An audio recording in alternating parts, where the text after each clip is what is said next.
আগামী 25 তারিখে ইনশাল্লাহ আমি দেশে চলে যাচ্ছি।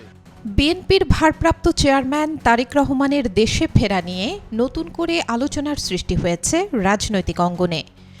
সামাজিক যোগাযোগ মাধ্যম ও দলীয় সূত্রে ছড়িয়ে পড়া নানা তথ্যে আরও ঘনীভূত হয়েছে এই জল্পনা। এরই মধ্যে লন্ডন ঢাকা রুটের একাধিক ফ্লাইটের টিকিট শেষ হয়ে যাওয়ার খবরে কৌতূহল বেড়েছে সাধারণ মানুষের মধ্যেও। এয়ারলাইন্স সূত্রে জানা গেছে, আগামী কয়েকদিনের জন্য লন্ডন থেকে ঢাকাগামী ফ্লাইটগুলোতে যাত্রী চাপ অস্বাভাবিকভাবে বেড়েছে। বিশেষ করে বাংলাদেশি যাত্রীদের বুকিং বেড়েছে ব্যাপক হারে, ফলে অনেক ফ্লাইটের টিকিট সোল্ড আউট দেখাচ্ছে।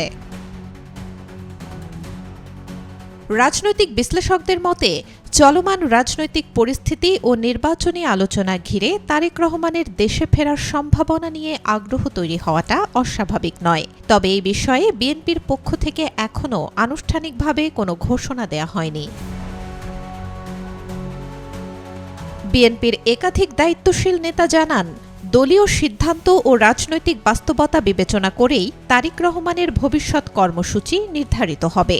দেশে ফেরা প্রসঙ্গে গুজব বা অনুমানের ভিত্তিতে কোনো মন্তব্য করতে অনাগ্রহ প্রকাশ করেন তারা।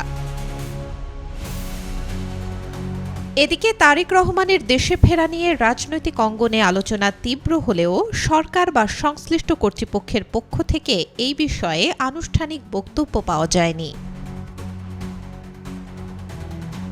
সব মিলিয়ে লন্ডন ঢাকা ফ্লাইটের টিকিট সংকট ও রাজনৈতিক আলোচনার সূত্র ধরে তারেক রহমানের দেশে ফেরার বিষয়টি এখন আলোচনার কেন্দ্রবিন্দুতে। তবে তার দেশে ফেরা এখনও নিশ্চিত নয় বলেই মনে করছেন সংশ্লিষ্টরা। Desk report, B news 24।